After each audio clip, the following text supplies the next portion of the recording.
કેમ છો વિદ્યાર્થી મિત્રો? હું અતિરથ ભટ્ટ તમારું આજના સેશનમાં સ્વાગત કરું છું. આજનું સેશન છે ને તમારા માટે ખૂબ સરસ મજાનું હું લાવેલું છું, જેમાં તમને નોટ મેકિંગ પર ગાઈડન્સ આપવાનું છે. મારે સમજો, ઘણા બધા વિદ્યાર્થી મિત્રો હોય છે ને, એના પ્રશ્નો રહેતા હોય છે, મને સતત કમેન્ટ આવતી હોય છે, પર્સનલમાં મેસેજ આવતા હોય છે કે સર, આટલા બધા વાસ્ટ કન્ટેન્ટમાં આટલો મોટો દરિયો છે કન્ટેન્ટનો, એમાં આપણે સારું પ્રિસાઇઝ કામનું નોટ મેકિંગ કઈ રીતે કરી શકીએ? તો એને લઈને છે ને આજે આપણે વન્સ ઇન ફોર ઓલ, બરાબર છે, એક જ ઝાટકામાં એનું સમાધાન લાવી દઈએ. તો એ સમાધાન પર આજે આપણે ચર્ચા કરવાની છે. હવે આ વસ્તુ કઈ કઈ પરીક્ષામાં લાગુ પડે છે? આ વસ્તુ તમે જો યુપીએસસી આપતા હોય એમાં પણ, તમે જો જીપીએસસી આપતા હોય એમાં પણ, તમારી પીએસઆઈમાં, તમારી સીસીઈમાં, ડીવાયએસઓ કે એસટીઆઈ, આવી કોઈ પણ પરીક્ષા હોય ને, ત્યાં આ સિદ્ધાંત કામ લાગવાનો છે. એટલે બોટમ ટુ ટોપ દરેક જગ્યાએ તમારા માટે છે ને આ ઇમ્પોર્ટન્ટ બની જશે કે ભાઈ નોટ કેમની બનાવવાની. અને અહીંયા આપણે કોઈ નેરો અપ્રોચ સાથે વાત નહીં કરીએ. હું તમને એવું નહીં કહું કે પ્રિલિમ માટે અલગ બનાવો, મેન્સ માટે અલગ બનાવો. આપણે એક સંકલિત અપ્રોચ લેવાનો છે. આ સંકલિત મુદ્દો છે કે જ્યાં આપણે પ્રી અને મેન્સ બંનેને ટાર્ગેટ કરીશું કે એક જ જગ્યાએ તમે નોટ એવી રીતે બનાવી લો કે તમારું પ્રિલિમનું પણ કામ થઈ જાય, તમારું મેન્સનું પણ કામ થઈ જાય, તમારે બહુ વિચારવું ના પડે. તમે એક્ઝામની પહેલા સરળતાથી છે ને તેની રિવાઇઝ કરી લો. રાઈટ? આટલા મારા અનુભવ છે, આટલા અહીંયા એક્સપર્ટ ફેકલ્ટીઓના અલગ અલગ અનુભવ છે. એનામાંથી છે ને મેં એક જ વસ્તુનું તારણ કાઢ્યું છે. હું હજારો ટોપર્સને મળ્યો છું, મેં પોતે બહુ બધી પરીક્ષાઓ આપેલી છે, બહુ બધી પરીક્ષાઓ ક્લિયર કરેલી છે. તો એવા સમયે સમજવાની એ વસ્તુની જરૂર છે કે નોટનું મહત્વ શું છે. રાઈટ? આ નોટ મેકિંગમાં નોટનું મહત્વ શું છે એ વસ્તુ સમજવાની છે. તો એના માટે તમે એક વસ્તુ સમજો.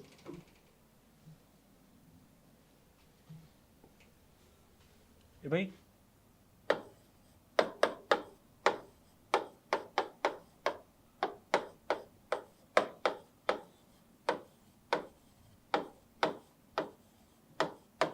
નોટ મેકિંગ કેમ જરૂરી છે, આ મુદ્દા પર ચર્ચા કરીએ. છોકરાઓ મારી પાસે આવતા હોય કે સાહેબ આની પીપીટી આપી દો, સાહેબ આની પીડીએફ આપી દો, સાહેબ આ કરી દો, સાહેબ તે કરી દો. હવે તમને ખબર છે કે માર્કેટ અત્યારે કઈ દિશામાં વધી રહ્યું છે? માર્કેટ અત્યારે ઓવર ઇન્ફોર્મેશન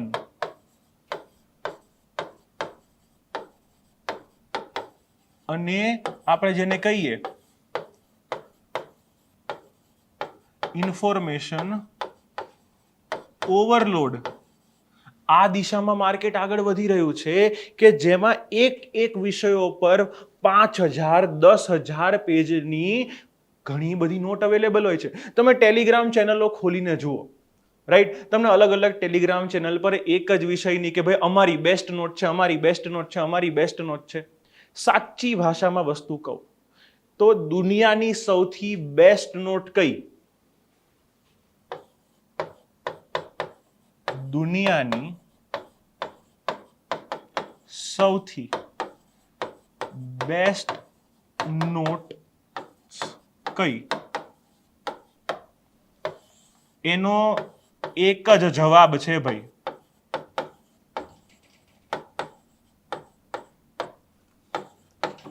સ્વયં બનાવેલ, જાતે બનાવેલ નોટનો કોઈ તોડ નથી. બરાબર છે? જાતે બનાવેલ નોટનો કોઈ વિકલ્પ નથી. આપ મુઆ સ્વર્ગ નહીં. આ વસ્તુ તમારે છે ને તમારા માઇન્ડમાં બેસાડી દેવાની છે. આ હાર્ડવર્ક કરવું પડશે. આ હાર્ડવર્કનો કોઈ ઓલ્ટરનેટિવ નથી. હું તમને ગાઈડ કરી શકીશ, હું તમને કહીશ કે આવી રીતે નોટ બનાવો, હું તમને પગલે ને પગલે તમારો હાથ પકડવા માટે તૈયાર છું. પણ તમારે સમજવાનું છે, તમારે એ સમજવાનું છે કે આ નોટ મેકિંગની કળા છે ને, એકવાર તમે શીખી ગયા તો એ તમારી પરીક્ષામાં તમારી નાવડીને પેલે પાર લઈ જવામાં છે ને ખૂબ આસાની કરી શકશે. આ વસ્તુ તમને હીરોમાંથી ઝીરો બનાવવામાં ખૂબ મહત્વની થશે. એનું કારણ છે, ઘણા બધા વિદ્યાર્થી કે મેં આખી 1000 પેજની બુક વાંચી નાખી, રાઈટ? તમને ખબર જ છે કે યુપીએસસી જીપીએસસીની સ્ટેન્ડર્ડ બુક્સ બહુ જ મોટી હોય છે, બરાબર? થોથા હોય છે. આ થોથા તમે આખા લાંબા ને લાંબા વાંચો અને પછી કે સાહેબ મને ખબર નથી પડતી કે હવે મને આવડે છે કે નહીં. તમે 1 વાર વાંચો, 2 વાર વાંચો, 3 વાર વાંચો, 5 વાર વાંચીને પણ વિદ્યાર્થી જો એક કોન્ફિડન્સ અનુભવ કરતો ન હોય તો એનો અર્થ એ છે કે એ વસ્તુ એને જોઈએ તેવું પરિણામ નહીં આવી શકે. કોન્ફિડન્સ ક્યારે આવશે? એણે જાતે કરેલું હશે ને તો એ કોન્ફિડન્સ આવશે. એના પોતાના શબ્દોમાં, જાતે પોતાના અક્ષરે હાથેથી લખેલું હશે તો એને કોન્ફિડન્સ આવશે. અને આના બીજા પણ ફાયદા છે. આનો બીજો ફાયદો એ છે કે તમારી રાઇટિંગ પ્રેક્ટિસ સુધરશે. એક સિમ્પલ નિયમ છે, બોલવાથી બોલવાનું આવડે, વિચારવાથી વિચારવાનું આવડે ને લખવાથી લખવાનું આવડે. મેન્સમાં ઘણા બધા વિદ્યાર્થી મિત્રોનો પ્રશ્ન જ એ હોય છે કે એ લોકો કદી લખતા નથી, છેલ્લે ટેસ્ટ સિરીઝ આપવા જતા રહે છે. પણ એક રોજિંદી પ્રેક્ટિસ પણ હોવી જોઈએ કે જ્યાં પોતાના વિચારોની અભિવ્યક્તિ તેઓ સારી રીતે કરી શકે. એને સૌથી મોટું અભિવ્યક્તિનું માધ્યમ છે તમારી પોતાની નોટ્સ, રાઈટ? તમારી પોતાની નોટ્સ છે ને એ ધીરે ધીરે તમને ખબર પડશે. જાણે કે આજે ડે 1 છે, દિવસ 1 થી તમે નોટ બનાવવાનું શરૂ કરશો ને 1 મહિના પછીની તમારી નોટ્સ જોશો ને, આપ જમીનનો ફરક હશે. કેટલો? આપ જમીનનો ફરક હશે. અને આપ જમીનના ફરકના કારણે તમને બહુ જ બધી વસ્તુમાં ફેર જોવા મળશે. તમારો પરીક્ષાને લઈને જે દ્રષ્ટિકોણ હશે, જોવાનો નજરિયો હશે ને બદલાઈ જશે. તમે એટલું કોન્ફિડન્ટ ફીલ કરશો કે આટલું બધું કન્ટેન્ટ છે ને માત્ર થોડા પેજીસમાં, થોડા શબ્દોમાં તમારી પાસે છે, જેથી તમે છે ને જરૂર, બરાબર, કે રાત્રે ઉઠાડે ઊંઘમાંથી તો તમને રિકોલ કરવું અઘરું નહીં પડે કે હા આ મેં નોટ્સમાં આ ખૂણામાં લખ્યું હતું. ઓકે, તો હવે આપણે એના પર આવીએ કે સાહેબ આ નોટ બનાવવાની તો કઈ રીતે? આટલી બધી ટોપિક હોય છે, આટલી બધી વાત હોય છે, આટલું મોટું કન્ટેન્ટ છે. અને જે રીતે જીપીએસસી છે, યુપીએસસી છે, ઇવન હવે પીએસઆઈ, સીસી, એસટીઆઈ, ડીવાયએસઓ તમામ પરીક્ષામાં લેવલ છે ને ઉપર જઈ રહ્યું છે. લેવલ કદી હવે નીચે જવાનું નથી. અને આ ઉપરનું લેવલ, બરાબર છે, એ યુપીએસસી જીપીએસસીને પણ ટક્કર આપે છે. તો એ સમયે તમારે પણ તમારી ગેમને કેવી કરવી પડે? અપગ્રેડ કરવી પડે. તમારે લેવલ અપ થવું પડે. અને આ લેવલ અપ થવામાં જ તમને તમારી નોટ્સ કામ આવશે. તો એના માટે તમને જોશે શું? સારી નોટ મેકિંગ માટે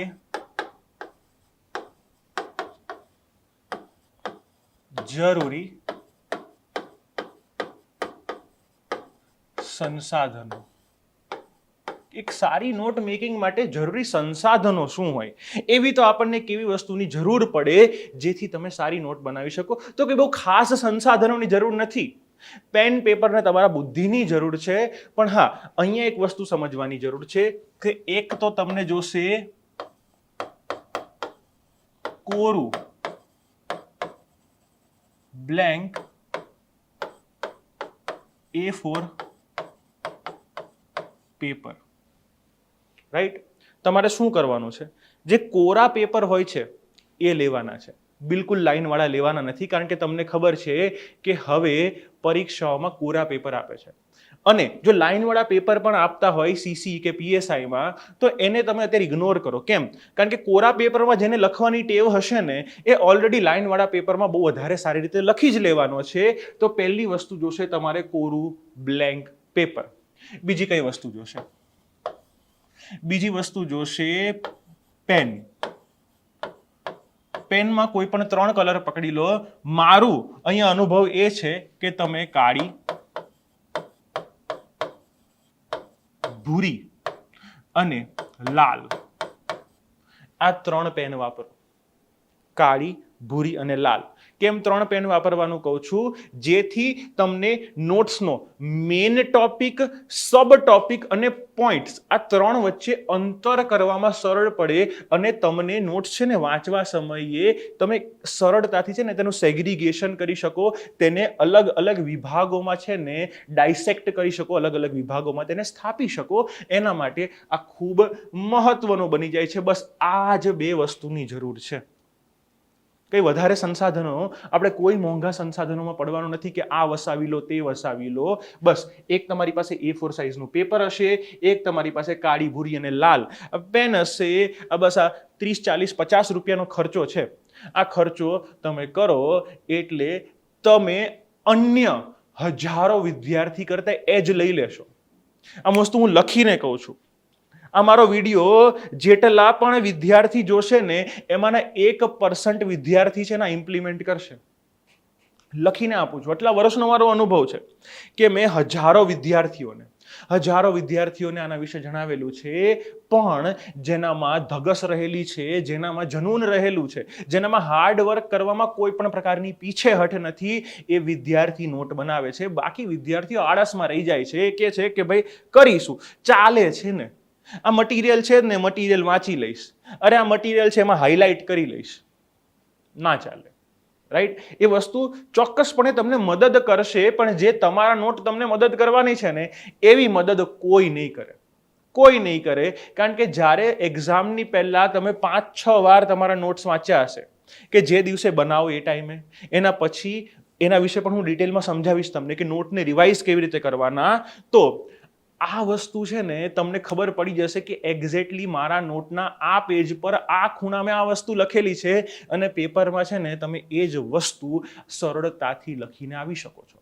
ઓકે, તો આપણે આગળ વધીએ કે આ નોટ મેકિંગ કરવાનું કઈ રીતે.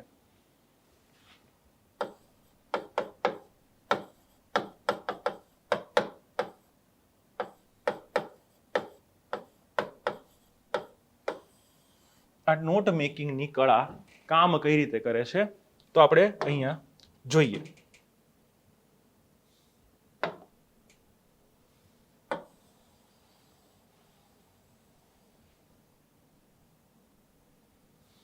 રાઈટ, આ છે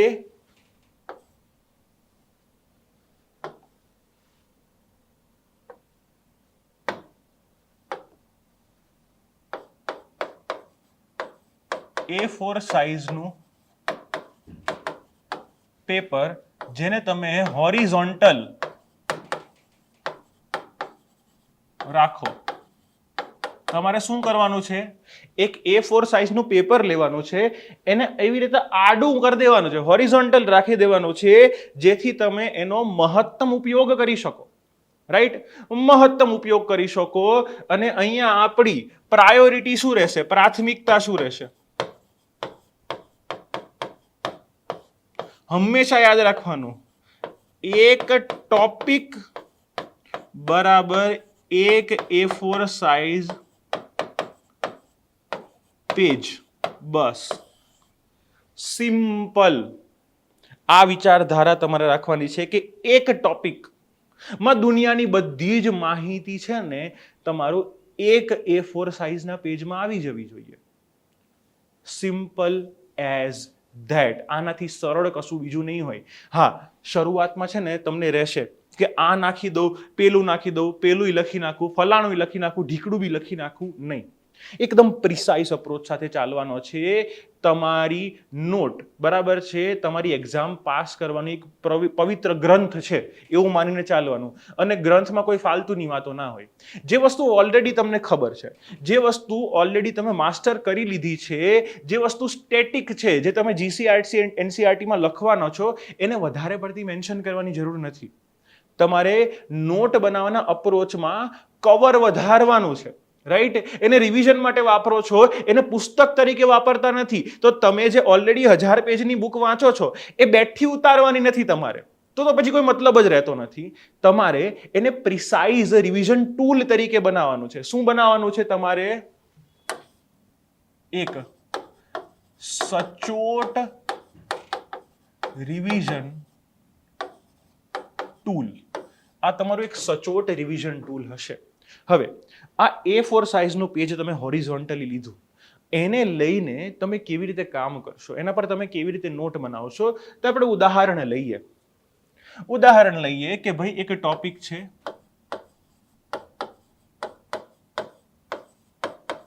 પંચાયતી રાજ. તમે મસ્ત એવી રીતે ઉપર પંચાયતી રાજ લખશો, રાઈટ. આ પંચાયતી રાજ વિશે તમે અહીંયા હેડિંગ બનાવી દીધું. આ હેડિંગ તમે વચ્ચે પણ રાખી શકો, ઉપર પણ રાખી શકો, પણ ઉપર રાખશો તો સારું રહેશે, રાઈટ. હવે અહીંયા તમે શું લખશો, આમ કરીને લખશો અહીંયા એની વ્યાખ્યા. વિકેન્દ્રીકરણનો સિદ્ધાંત છે, રાઈટ. તમને બધાને ખબર છે કે પંચાયતી રાજ એના પર આધાર રાખે છે. તો અહીંયા તમે પંચાયતી રાજ વિશે વ્યાખ્યા લખશો. પછી આગળ શું કરશો, આટલા ભાગમાં તમે વ્યાખ્યા પતાવી દીધી. આ પહેલો પોઈન્ટ કવર થઈ ગયો. આ તમારો બીજો છે ઇતિહાસ, કે ભારતમાં પંચાયતી રાજનો ઇતિહાસ શું રહેલો છે. પંચાયતી રાજને લઈને ભારતમાં ઇતિહાસ શું રહેલો છે, તો એ વસ્તુ તમે અહીંયા શોર્ટમાં બતાવશો. જે મેન કીવર્ડ છે, રાઈટ, મેન કીવર્ડ છે એ અહીંયા તમે લખશો કે ભાઈ ઋગ્વેદના સમયમાં આપણે સંસ્થાઓ કેવી રીતે ચાલતી હતી, ઉત્તર વૈદિક કાળમાં કેવી રીતે ચાલતી હતી, મૌર્યના સામ્રાજ્યમાં કોઈ પંચાયતનો ઇસ્યુ આવે છે, કોઈ મેન્શન આવે છે, આપણે મધ્યયુગીન ભારતમાં કોઈ પંચાયતની વાત આવે છે, અંગ્રેજોના સમયે પંચાયતી રાજમાં કોઈ ચર્ચા કરવામાં આવેલી છે, અને હાલ આઝાદી બાદ પંચાયતનું માળખું કેવી રીતે થયું છે. તો ઇતિહાસમાં તમે એક લાઈનમાં તમે આ વસ્તુને અહીંયા શું કરી શકો, મેન્શન કરી શકો. આ વસ્તુ કે હું ડાયરેક્ટલી લખતો નથી, કારણ કે તમારે મારી કોપી નથી કરવાની. તમારે તમારી બુદ્ધિ પ્રમાણે તમે કયા લેવલ પર એક્ઝિસ્ટ કરો છો ને, તમારું વાંચન સ્તર કેવું છે, તમે શોર્ટ વર્ડ્સ કેવી રીતે બનાવો કરો છો, એવી રીતે તમારે આ નોટ્સને કસ્ટમાઇઝ કરવાની છે. કોઈની નોટ્સ અન્યને ઉપયોગ નહીં લાગે, બરાબર. નોટ એવી હોય ને તો જ કામની કે ભાઈ હા મારી નોટ વાંચો અને તમારો ઉદ્ધાર થઈ જાય, તો એ ખોટી વાત, બિલકુલ ખોટી વાત. તમારે ટોપર્સની નોટ પાછળ દોડવાનું નથી, તમારે તમારી વસ્તુ બનાવવાની છે. હવે આ પંચાયતી રાજનો ઇતિહાસ છે. ત્રીજી વસ્તુ તમે એવું કરી શકો કે બંધારણીય જોગવાઈઓ કઈ કઈ છે.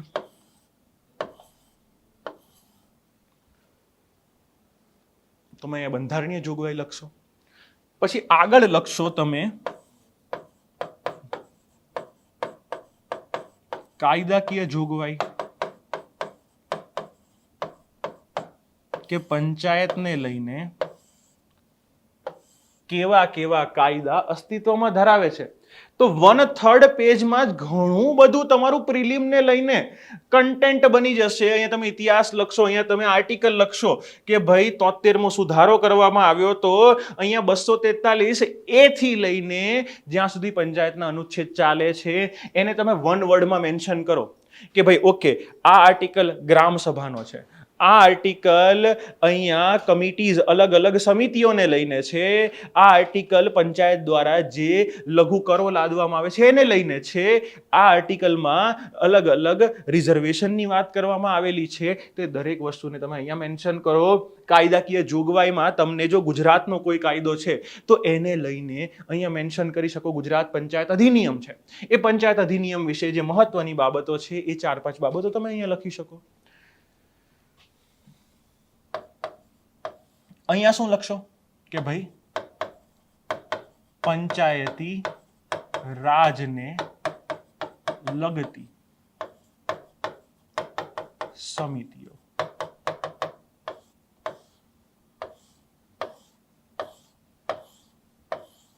અહીંયા પંચાયતી રાજને લગતી તમે સમિતિઓનું મેન્શન કરશો કે બળવંતરાય મહેતા સમિતિ હોય, અશોક મહેતા સમિતિ હોય, LM સિંઘવી સમિતિ હોય, ભુરિયા સમિતિ હોય, એ દરેક સમિતિ લખશો. અને એક લાઈન 5-7 શબ્દોથી વધારે એની અંદરનું જે મેઇન રેકમેન્ડેશન હોય ને એ રેકમેન્ડેશન લખવાનું છે તમારે. વધારે ડિટેલમાં નથી જવાનું. કોઈ દિવસ છે ને સમિતિનો અહેવાલ છે ને આટલો જાડો હોય, 100 200 200 500 500 1000 પેજનો એક સમિતિનો અહેવાલ હોય. આપણે બધી વસ્તુ ખબર ના હોવી જોઈએ. જે એક સમિતિએ 2 થી 3 વસ્તુ જે મેઇન કીધી હોય, જે પરીક્ષા લક્ષી હોય, એને 1 કે 2 શબ્દોમાં રિપ્રેઝેન્ટ કરવાની, જેથી તમને આખું વાક્ય યાદ આવી જાય. રાઈટ, જેથી તમને આખું વાક્ય યાદ આવી જાય. તો એ અપ્રોચ સાથે અહીંયા પંચાયતી રાજને લગતી સમિતિઓની ચર્ચા કરવાની છે. એના પછી આગળ શું કરીએ? હવે આ વસ્તુ છે ને તમારા પ્રિલિમને રિલેટેડ થઈ ગઈ. અહીંયા મેન્સને રિલેટેડ પોઈન્ટ આવશે. રાઈટ, તો પંચાયતી રાજ ને લગતા પ્રશ્નો, કે પંચાયતી રાજને લગતી સમસ્યાઓ કઈ કઈ છે એ તમારે અહીંયા જણાવવાની છે. 5 પોઈન્ટ મેક્સ, 5 પોઈન્ટ મેક્સ કે 6 પોઈન્ટ 7 પોઈન્ટ તમારે જેટલું તમે શોર્ટ કરી શકો તો એની તમે પંચાયતી રાજને લગતી સમસ્યાને અહીંયા તમે જણાવશો કે ઓકે, અહીંયા મેં સમસ્યાઓ જણાવી. ડાયરેક્ટ મારે મેન્સમાં પ્રશ્ન આવે ને તો આ સમસ્યાઓ લખવાની છે. કારણ કે પંચાયતી રાજની સમસ્યાઓ છેલ્લા 10-15 વર્ષમાં બદલાઈ જ નથી. એકની એક જ વસ્તુ ચાલે છે. હા, 1-2 પોઈન્ટ બદલાયા હશે તો એના માટે પણ હું અહીંયા તમને સમજાવીશ. ઓકે, પછી 7મો મુદ્દો અહીંયા બનશે કે ભાઈ આ પંચાયતી રાજના પ્રશ્નોના ઉકેલ.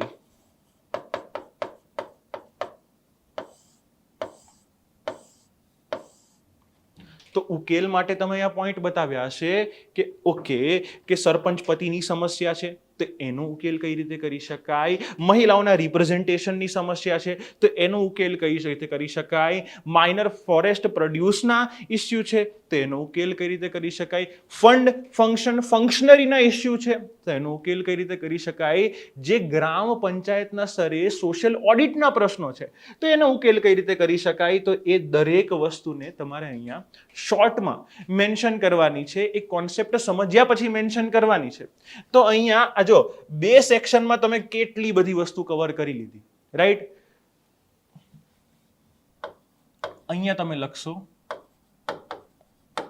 પંચાયતી રાજને લગતા સરકારી પહેલો. સરકાર દ્વારા કોઈ યોજના લોન્ચ કરવામાં આવી હોય, ફાઇનાન્સ કમિશને કોઈ પંચાયતી રાજ વિશે કંઈ કીધું હોય, બરાબર છે, કેન્દ્રીય નાણાં પંચ હોય, રાજ્યનું નાણાં પંચ હોય, એના દ્વારા કંઈક કેવા રેકમેન્ડેશન કરવામાં આવેલું હોય, પંચાયતને આગળ વધારવા માટે કોઈ યોજના આપવામાં આવેલી હોય, એ દરેક સરકારી પહેલો વિશે અહીંયા આપણે લખીશું. રાઈટ, એ સરકારી પહેલોને અહીંયા શોર્ટમાં સમજાવી દેવાની છે. 1 લાઈન 1 વર્ડમાં સમજાવી દેવાની છે. એના પછી આવશે કંઈક અચીવમેન્ટ તો હશે, તો પંચાયતી રાજની સિદ્ધિઓ.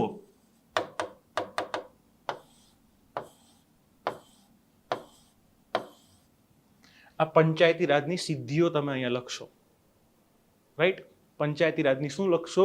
સિદ્ધિઓ. કે ભાઈ ભારતમાં પંચાયતી રાજ, જે ગાંધીજીનો સિદ્ધાંત હતો કે ભાઈ સત્તાનું મૂળ ગામડા હોવા જોઈએ, સત્તાનું મૂળ લોકોના હાથમાં હોવું જોઈએ, તો આ વસ્તુને લઈને આ સિદ્ધિઓ લખશો. કે 1947 થી લઈને જ્યારે 73મો સુધારો આવ્યો 92, અને 92 થી લઈને અત્યારે 2026, આમાં આપણે કઈ કઈ વસ્તુ અચીવ કરેલી છે તો એને તમે આવી રીતે બુલેટ પોઈન્ટમાં પાર્ટેશન બનાવીને લખી શકો છો. કે અહીંયા પહેલો પોઈન્ટ, બીજો પોઈન્ટ, ત્રીજો, ચોથો, 5મો, 6મો, 7મો, 8મો. એટલે પોઈન્ટની અંદર પણ તમે સબ પોઈન્ટ બનાવીને અહીંયા કામ કરી શકો છો. આ વસ્તુને તમારે અહીંયા મેન્શન કરવાની છે. રાઈટ, અને છેલ્લો મુદ્દો કયો હશે?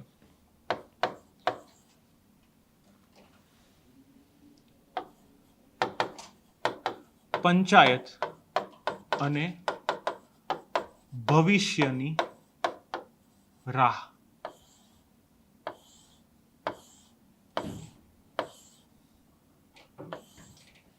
કે ફ્યુચરમાં કેવા કેવા રિફોર્મ્સ લાવી શકાય, બરાબર છે. કોઈ પણ જવાબ જીપીએસસી હોય, યુપીએસસી હોય, કોઈ પણ ટોપિક હોય ને તો એ હંમેશા સકારાત્મક ઓપ્ટિમિઝમની વાત કરે કે અધિકારી કેટલો ઓપ્ટિમિસ્ટિક છે. હવે ઓપ્ટિમિઝમ ને જ આગળ વધારવા માટે તમારે ભવિષ્યની રાહ આપવી પડે કે ભાઈ વિદ્યાર્થીનો વિચાર છે ને દૂરંદેશી છે કે પંચાયતી રાજનું એઆઈમાં શું કોન્ટ્રીબ્યુશન હોઈ શકે, એઆઈના ઉપયોગથી આપણે પંચાયતી રાજને કેવી રીતે વધારી શકીએ, આપણે વિકસિત ભારત એટ 2047 એને લઈને આપણે શું કરી શકીએ, એની સાથે સાથે અન્ય કેવા મુદ્દાઓ છે, અન્ય કેવા સુધારાઓ લાવી શકીએ જેથી આપણે પંચાયતને ટોપ નોચ બનાવી શકીએ. તો આ વસ્તુ આખા પંચાયતના ટોપિકને કવર કરી લે છે. અહીંયા શું બનશે, અહીંયા આ આટલી જગ્યા વધશે. આ જગ્યામાં તમારે શું કરવાનું છે, લેટેસ્ટ ન્યૂઝ, હાલ ચર્ચાના મુદ્દા, કે ભાઈ પંચાયતી રાજને લઈને કોઈ હાલ ચર્ચામાં મુદ્દા હોય એને તમે શોર્ટમાં અહીંયા મેન્શન કરી શકો કે પંચાયતી રાજ મંત્રાલયે કોઈ લોન્ચ વસ્તુ કરી છે એને કરી શકો, પંચાયતી રાજ મંત્રાલયે કોઈ નવી વસ્તુ કરી છે એને કરી શકો, તો આખી વસ્તુ એ કરી શકો. તો અહીંયા તમે વ્યાખ્યા પણ કરી દીધી, ઇતિહાસ પણ કરી દીધો, અહીંયા બંધારણીય કાયદાકીય જોગવાઈમાં તમે એના અધિનિયમ અને માળખાની પણ વાત કરી લીધી કે આપણે બળવંતરાય મહેતાની 3 સ્તરીય પંચાયત કરી છે.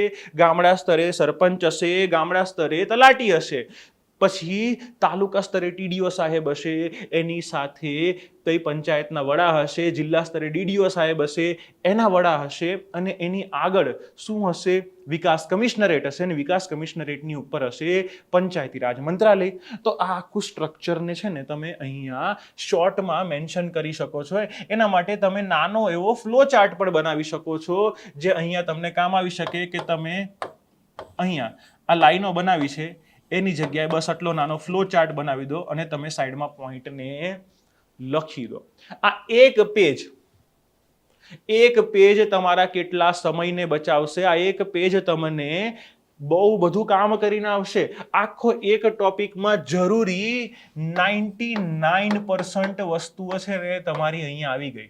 99% ઇન્ફોર્મેશન જે તમને જરૂરી હશે ને એ અહીંયા એક જ પેજમાં તમને મળી જાય છે.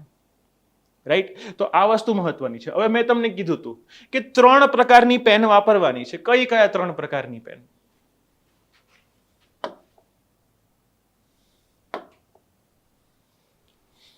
હા, એક તો વાપરવાની છે આપણે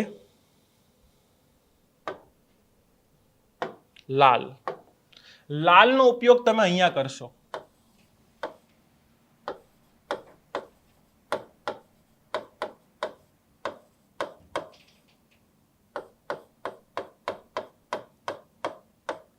તમે હેડિંગ હંમેશા છે ને લાલથી બનાવશો જેથી તમને રિવિઝનના ટાઈમે ટોપિક શોધવામાં તકલીફ ના પડે. લાલ એવો કલર છે કે તમે તરત છે ને એ વસ્તુને ગોતી લેશો.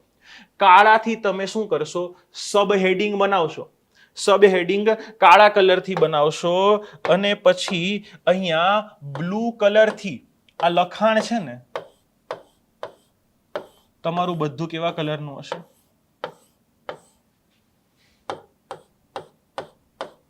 બ્લુ કલરનું હશે.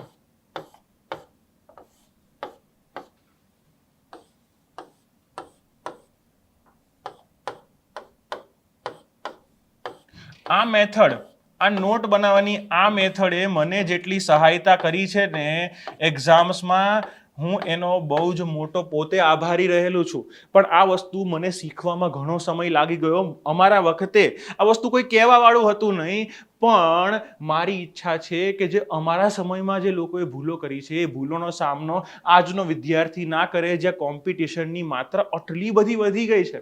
તો આ નોટ મેકિંગ ફોર્મેટ તમને હીરોમાંથી, બરાબર છે, સુપર હીરો બનાવવા માટે, બરાબર, એક્સ્ટ્રા એજ લેવાની છે તમારે કે 0 થી હીરો નથી બનવાનું, હીરોમાંથી સુપર હીરો બનવાનું છે. એવા સમયે આ વસ્તુ તમને ખૂબ જ સહાયતા કરવાની છે. રાઈટ? ઓકે, તો આ રીતે કોઈ પણ ટોપિકને, હવે અહીંયા હું ટોપિક બદલી નાખું, અહીંયા હું રિન્યુએબલ એનર્જી કરી નાખું, તો રિન્યુએબલ એનર્જીની વ્યાખ્યા આવશે, એનો ઇતિહાસ આવશે, રિન્યુએબલ એનર્જીની બંધારણીય જોગવાઈ નહીં આવે, પણ એ તમારે સિમ્પલી ચેન્જ કરી નાખવાનું કે રિન્યુએબલ એનર્જીના પ્રકારો કયા છે, સરકાર એને લઈને કેવી કઈ વસ્તુ કરી રહી છે, હાલમાં રિન્યુએબલ એનર્જીની સ્થિતિ શું છે, એના પ્રશ્નો શું છે, એમાં આપણે કેવી રીતે ઇમ્પ્રુવમેન્ટ કરી શકીએ, ઇન્ટરનેશનલ ન્યૂઝ કયા છે, ભવિષ્યની રાહ અને લેટેસ્ટ ન્યૂઝ. બસ કોઈ પણ ટોપિક ઉપાડશો એ ટોપિક આ ફોર્મેટમાં ફિટ જ બેસી જશે. કોઈ પણ ટોપિક ઉપાડી લો, કોઈ પણ ટોપિક ઉપાડી લો, આ ફોર્મેટમાં ફિટ બેસશે. અહીંયા તમારું આ પ્રિલિમ કવર કરી લેશે અને આ આખો ભાગ તમારો અહીંયા મીન્સને કવર કરી લે છે, એટલે તમને વન સ્ટોપ સોલ્યુશન મળી જશે. ખૂબ જ સરસ મજાની વાત છે, ખૂબ જ સરસ મજાની, કે તમને અહીંયા તમારું જ વન સ્ટોપ સોલ્યુશન મળી ગયું, જે આખી વસ્તુના વ્યાપને ખૂબ વધારી દેવાનું છે. તમને આનાથી ખૂબ જ ફાયદો થવાનો છે.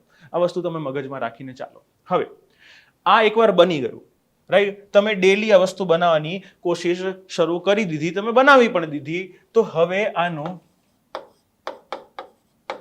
રિવિઝન કઈ રીતે કરવું.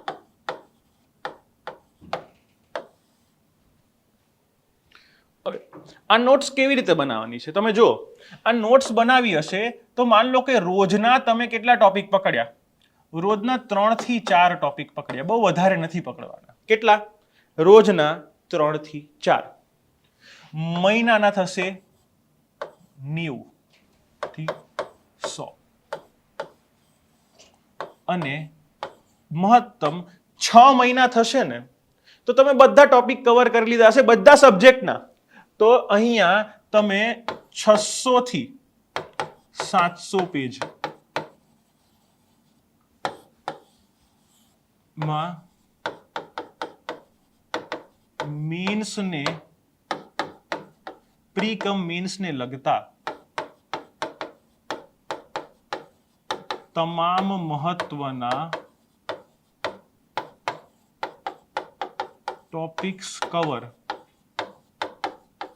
કરી લેવાના છે.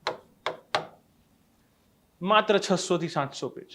એનું રીઝન આપું, કારણ કે તમે કોઈ પણ માર્કેટમાં પુસ્તક લેવા જશો ને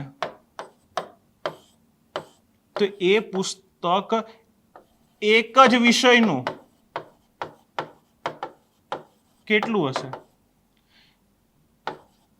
300 થી 1000 પેજીસની રેન્જ હશે.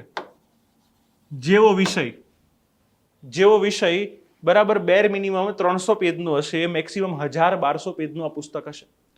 અહીંયા તમે 3 GS ના સબ્જેક્ટ કવર કરી લેશો, અહીંયા તમારો 90% સિલેબસના ટોપિક કવર થઈ જશે. 90% જે એક્ઝામ માટે જરૂરી હશે, એક્ઝામ સેન્ટ્રિક હશે.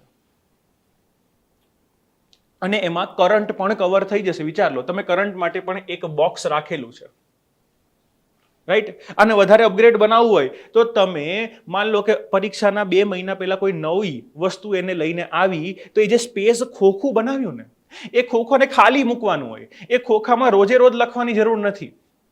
માન લો કે અત્યારે કોઈ એક જ ન્યૂઝ આવી છે, તો એક જ ન્યૂઝમાં તમે ખાલી આટલું પોર્શન ફિલ કર્યું, પછી શું કરશો? 2 મહિના પછી પાછી પંચાયતની ન્યૂઝ આવી, તો અહીંયા તમે આ મેન્શન અહીંયા કરી દેશો. એમ કરી કરીને તમે આ ખોખું ફિલ કરશો. તમારે પહેલા જ દિવસે નથી કરી દેવાનું, કારણ કે આ તમને ભવિષ્ય માટે આપે છે. અને માની લો કે હવે જગ્યા ખૂટી ગઈ, તો શું કરવાનું છે? સિમ્પલી આના પર છે ને એક સ્ટીકી નોટ લગાવી દેવાની છે. આ સ્ટીકી નોટમાં ઉપરની પટ્ટી આને કવર કરી લે અને તમે ઊંચું કરીને વાંચી શકો, એટલે 2 લેયર બની ગયા. બસ, આનાથી વધારે જરૂર નહીં પડે તમને. અહીંયા બધું જ કવર થઈ જશે. આ પેજમાં કંઈક વધારો થયો તો પણ એ સ્ટીકી નોટથી તમે કવર કરી લેશો. આનાથી જે નોટ બનશે એને તમે ફોલ્ડરમાં સેવ કરો. ફોલ્ડરમાં સેવ કરશો. આ ફોલ્ડર તમારું ગોલ્ડન ટૂલ હશે.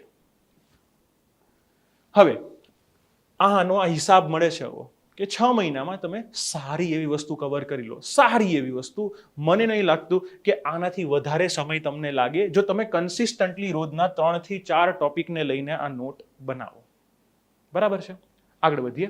હવે આને લઈને તમારે રિવિઝન કઈ રીતે કરવાનું?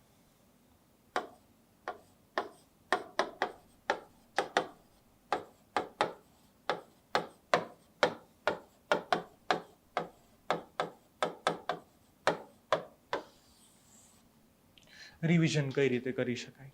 તો હંમેશા નિયમ છે,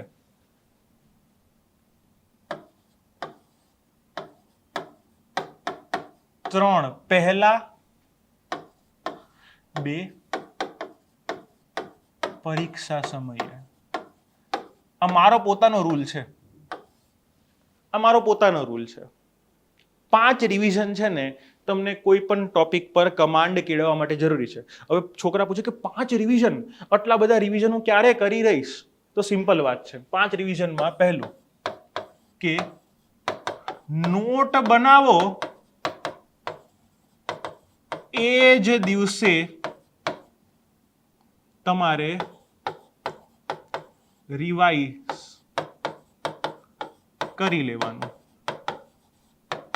નોટ બનાવો એ જ દિવસે તમારે રિવાઇઝ કરી લેવાનું. આ પહેલું રિવિઝન થશે. બીજું રિવિઝન વીકેન્ડ, અઠવાડિયાના અંતે તમે જે પણ 20 ટોપિકની આજુબાજુ લખ્યા એનું વીકેન્ડ રિવિઝન કરવાનું શનિ રવિમાં. રાઈટ? ડેલીનું કામ તો ચાલુ રાખવાનું જ છે, પણ અહીંયા ભાર મારે લોડ ડિસ્ટ્રીબ્યુટ કરાવો છે તમારે. અને ત્રીજું થશે મહિનાના અંતે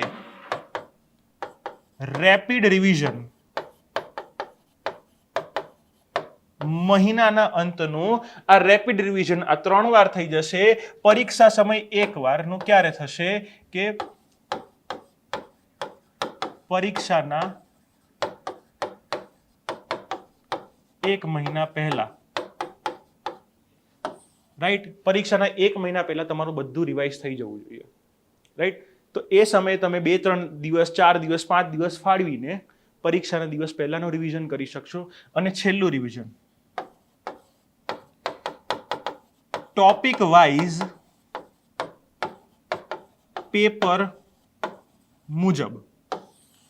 આ છેલ્લું રિવિઝન તમારી તૈયારીનો અંતિમ હથોડો હશે. કે માન લો કે GS1 નું પેપર છે, તમને ખબર છે કે GS1 ના જેટલા જરૂરી ટોપિક છે, મેં 700 પેજની નોટ બનાવી છે, એમાંથી 200 પેજ જ છે જે GS1 માટે કામના છે. તો એ GS1 નું રિવિઝન એ 200 પેજનું કરી લેશો. પછી માન લો કે 2 દિવસની વચ્ચે રજા છે અથવા પછીના દિવસે પેપર છે, તો આવીને GS2 માટે બાકીના ટોપિકનું રિવિઝન પછી રાખો. રાઈટ? એટલે આ રીતે તમે 5 વાર વસ્તુને રિવાઇઝ કરશો તો મને નથી લાગતું કે કોઈ પણ ટોપિક છૂટે. અને ટોટલ તો આમાં 6 વાર થઈ રહ્યું છે. આ 5 વત્તા 6ઠી વાર ક્યારે? આ 6ઠું જ પહેલું રિવિઝન છે કે જ્યારે તમે વાંચીને નોટ બનાવો. જ્યારે પણ તમે વાંચીને નોટ બનાવશો એ ઓટોમેટિકલી તમારું પહેલું વાંચન થઈ જશે, ફર્સ્ટ રીડિંગ. પણ ફર્સ્ટ રીડિંગને આપણે કાઉન્ટ કરતા નથી. મેજોરિટી વિદ્યાર્થીઓ ફર્સ્ટ રીડિંગમાં છે ને 20 થી 30%, 40% ઇન્ફોર્મેશનને રિટેન કરી લેશે. પહેલું, બીજું અને ત્રીજા રિવિઝન સુધી આવતા આવતા 90% ઇન્ફોર્મેશન રિટેન થઈ જવાની છે. આ વસ્તુ થશે ત્યારે 100% ઇન્ફોર્મેશન તમારા બ્રેઇનમાં આવી જશે. અને અહીંયા તમે પહોંચશો ત્યાં સુધી છે ને ખાલી ઉપરથી ટોપિક જોવાનો જ રહેશે. સર એવું તમે કહો છો કે ભાઈ 200 પેજ કેમ ના રિવાઇઝ કરવા? તમે સમજો, અહીંયા તો ઓછો લોડ છે. દિવસે નોટ બનાવી એ દિવસે, અઠવાડિયા કે મહિના પછી જે રિવિઝન હશે ને એમાં લોડ એકદમ ઓછો હશે. એ ટાઈમે ટોપિકને જોયેલો હશે ને તો અહીંયા તમારે ખાલી ઉપરથી જ જોવાનો બાકી રહેશે. 200 પેજ માત્ર છે ને તમારો 3 થી 4 કલાક, 5 કલાક જ લેશે તમારો ઉપરથી ટોપિક જોઈને ફેરવવાનો છે. કે આ તો મને ખબર જ છે, આ મેં જોયેલું છે, આ પણ મેં જોયેલું છે, ઓકે આ વસ્તુ હું ભૂલી ગયો હતો, ચલો એ જોઈ આગળ વધો. એમ કરશો તો 3 થી 4 કલાક, મેક્સિમમ 5 કલાકમાં આ વસ્તુ પતી જશે. અને આ વખતે પણ એ એક્ટિવ રિકોલનો ટાઈમ છે.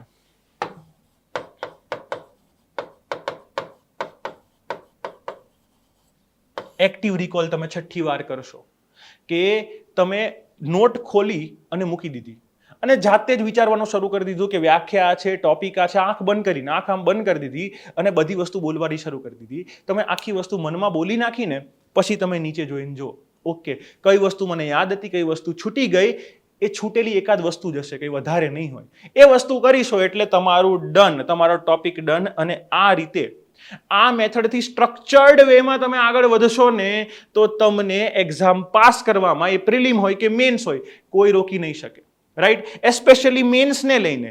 પ્રિલિમમાં તો તમે પુસ્તકો વાંચશો, પણ ઘણા બધા વિદ્યાર્થીઓને મેન્સનો આ જે પ્રશ્ન છે ને એ પ્રશ્નને નોટના માધ્યમમાં મેં વન્સ ઇન ફોર ઓલ અહીંયા સોલ્વ કરી દીધો છે. તમને શરૂઆતમાં અઘરું લાગવાનું છે, ભલે લાગે, ભલે તમને અઘરું પડે, પણ આ રસ્તેથી તમે જશો તમને ફાયદો મળશે અને મળવાનો જ છે. તો આ વસ્તુને લઈને તમે આજથી જ કામ શરૂ કરી દો. રાઈટ? તો આજના સેશન માટે આપણે આટલું જ રાખવાનું છે. તમે આ વસ્તુને શાંતિથી એકવાર જુઓ, 2 વાર જુઓ, સમજો. મેં પેલો નોટ બનાવી એનો સ્ક્રીનશોટ લઈ લો. રાઈટ? અને તમારે એને વધારે સારી રીતે કરવું હોય તો તમે એનો ઉપયોગ કરી શકો છો. તમે તમારી રીતે કસ્ટમાઇઝ કરી શકો છો. તમારે આનો સ્ક્રીનશોટ લેવો હોય તો લઈ લો અને આ જ મેટરને તમે શું કરો, વધારે ને વધારે કામ કરો, એના પર વધારે ને વધારે કામ કરો, જેથી તમારી લખાણ પણ સુધરશે, રાઇટિંગ પ્રેક્ટિસ સુધરશે. તમને એ પણ ફાયદો થશે કે કઈ વસ્તુ લખવી, કઈ વસ્તુ અવોઇડ કરવી. રાઈટ? તો આજ માટે આટલું રાખીએ. તમામ વિદ્યાર્થીઓને જય હિન્દ.